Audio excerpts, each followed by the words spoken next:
the sense we're getting is that, look, the concern over this coming government, and it's a concern that's widely shared amongst many Indonesians, is that the tax ratio is too low. And so the effort to raise that tax ratio is going to be much, much more important than what we are thinking about in the overall sense of the overall budget, we think. Because if they can solve that, then that resolves a lot of issues in the longer term. So we shouldn't, I think, be looking just at this budget, but more structurally, how does this administration change things for Indonesia? If they can improve the tax ratio, that's going to be much more important. I'm going to ask you, offshore Indonesian money, hoping to repatriate that or have some of that repatriated under a Prabowo administration, is that going to be a lost cause?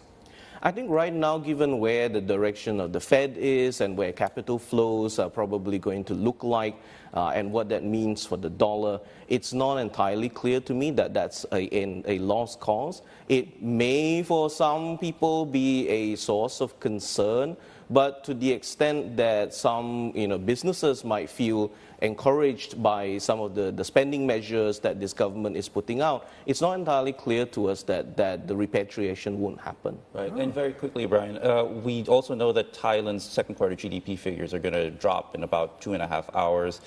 Any idea of what that might look like? The polls right now are saying it's going to be around just over 2%. Are you that optimistic, or? We've got fairly similar numbers, we think, and we think that sort of makes sense. Look, if you examine things like manufacturing data, whether it's private investment, agriculture, we're seeing a pickup in growth. There may be some risk there that it comes in a little bit below what people are expecting. The tourism growth rates have been slowing down, still very robust, but slowing down. So overall, look, we are expecting growth to pick up, and if that does happen, it should further reduce any pressure on the Bank of Thailand to ease monetary policy, which we're not expecting them to do.